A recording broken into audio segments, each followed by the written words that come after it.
Hello, with Group 3.7. Today, the argument we are discussing is, during the COVID-19 pandemic, the privacy issues caused by digitalization should be reasonably controlled. Our presentation will be divided into three parts. First, I will introduce the definition and importance of privacy. Privacy refers typically to a moral right of people to have direct or indirect control over access to information about themselves and situations in which others could acquire information about themselves, and technologies that can be used to generate information about themselves. Privacy is very important because the lack of some privacy may cause the following hazards. The first one is injury.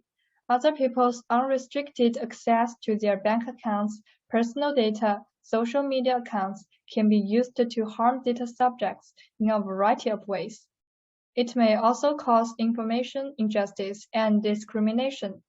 Personal information provided in one area or environment, such as medical care, may change its meaning when used in another area or environment, such as business transactions, and may lead to discrimination and disadvantages against individuals.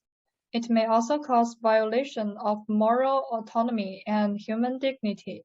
Lack of privacy may expose individuals to external forces that affect their choices and make decisions that they would not otherwise make. Under the COVID-19 pandemic, as people have to adapt to the new reality of work or study at home, individuals have left more digital footprints. Activities that were once private or shared with selected groups are now more vulnerable to public scrutiny. In the next part, we will introduce several digital privacy issues of three typical scenarios. The first scenario we are going to start with is online shopping. People have changed their shopping habits and moved from offline to online shopping during the COVID-19. This is because of the social distancing and home confinement during the pandemic, which restricted people from going to supermarkets and shopping malls at any time like pre-COVID, and even caused family shortage in essential daily goods. In this situation, online shopping has provided a lot of convenience to people. They can just make orders online easily, and order this stuff will be delivered to their home and hence deal with the barriers from the restrictions. However, although the ordering process of online shopping is simple and convenient, there are risks of privacy leakage. To enjoy the delivery service, customers have to provide their address, mobile numbers, and maybe the names. Moreover, the purchasing orders can be used to produce an image of customers. For example, by collecting and analyzing the purchasing frequency and items, it is easy to know the constitution of customers' family and members' information, including age, genders, and preference. In addition, the payment method used for online shopping are usually credit cards, which contain private information of the cardholders, such as full name, date of birth, income. The collection of this sensitive private information will make people feel their privacy is invaded and uncomfortable, and could create gaps to security. For example, the leakage of one's home address and the time that no one at home can risk the property security, or misusing of their personal private information and credit card details by sellers. As mentioned before, quarantine and isolation are the common measurements taken during the COVID pandemic. Aside from these two, contact tracing mechanism is also frequently implemented in many countries. There has been a 90% increase in the number of countries implementing digital tracing measures and a 100% increase in reports of censorship. For disease control system, contact tracing is already not an emerging technology. Back in the outbreak of Ebola, mobile telecommunications and movement data have been used for contact tracing. So this technology can be aggregatedly and anonymously used for monitoring the daily mobility of people, or it can be specifically and individually used for tracking the confirmed cases and their contact. Such use of contact tracing is quite sensitive to data privacy concerns, as the authorities conducting the contact tracing often claim that it is necessary for the performance of a task carried out in the public interest. So there are three risk factors worth mentioning here.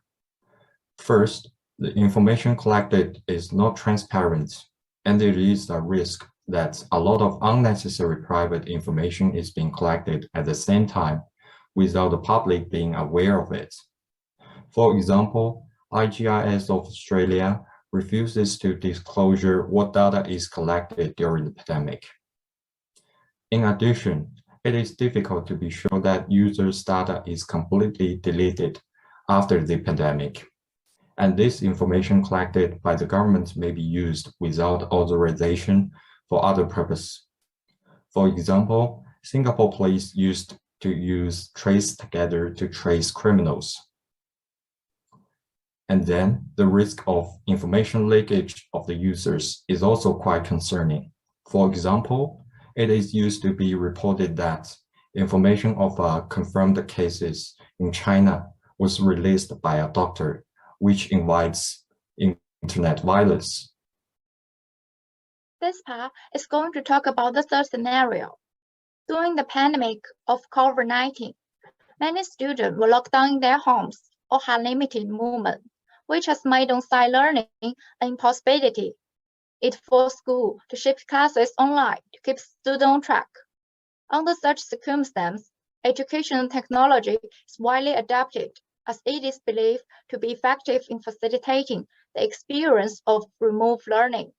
However, it also brings potential privacy issues.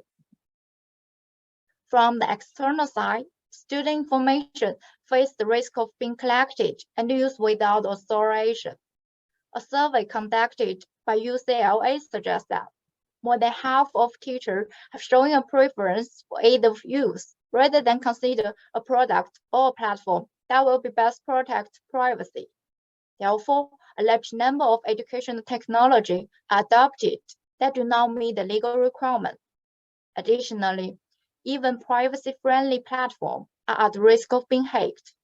For example, our most familiar application Zoom has been invaded. Strangers intruded on live classes and displayed the racist tattoos or sexual abuse material. From the internal side, students may feel a loss of freedom when using education technology. For example, many students are required to turn on their camera in class, which is often seen as the best way to restore the on-site learning. But it will allow everyone in the class to see into students' home, which they may not willing to expose.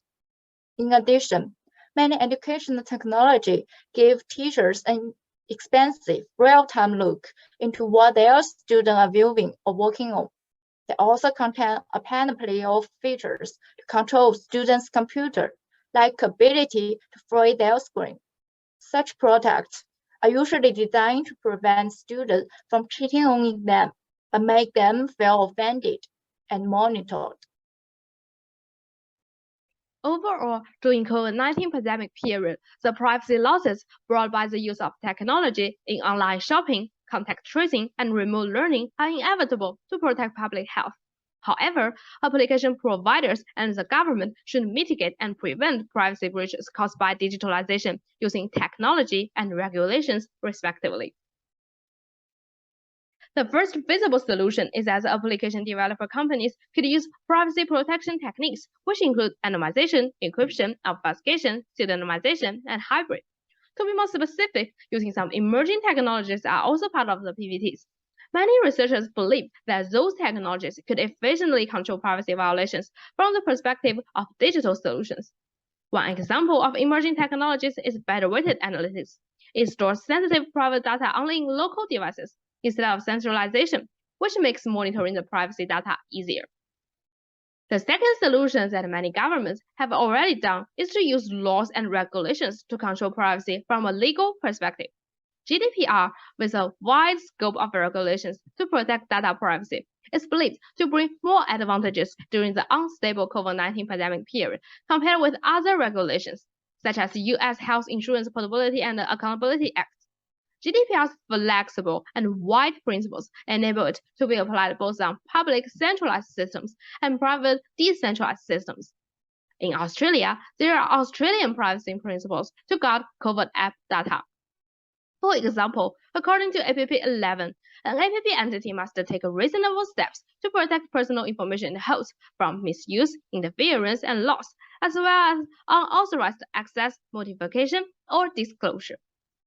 As a result, it is recommended that developing new technologies and promulgating regulations with a broad range are the two powerful methods to control individual information privacy while facing global pandemics such as COVID-19. That's all for our group's presentation. Thank you for listening. This is our reference list.